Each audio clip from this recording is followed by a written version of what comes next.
Është përkujtuar këtë të shtunë 107 vjetori vdekjes së plagut të urtë të pavarësisë Ismail Qemali.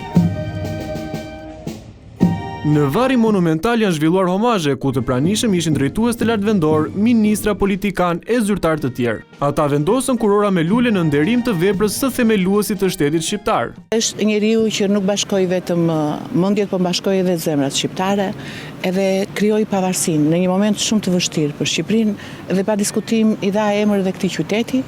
Edhe është një thirrje gjithmonë një anar që ashtu me atë dashuri, me atë urtësinë dhe me diplomacinë e tij, duhet të ecim dhe neve. Përkujtimi i figurës së Ismail Qemalit është jo vetëm një detyrë, por është edhe një përgjegjësi për sa i përket përkujtimit edhe të veprës, të familjes gjithashtu. Edhe përfaqësues të Partisë Demokratike zhvilluan homazhe, por në një orar tjetër nga ai përfaqësuesve të shumicës.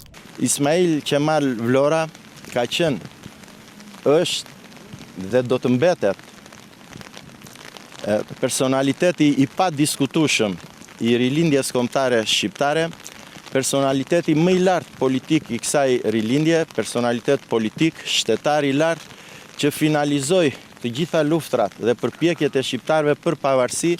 Më 24 janar 1919, Ismail Qemali ndërroi jetë. Eshtrat e tij prehen në sheshin e Flamurit.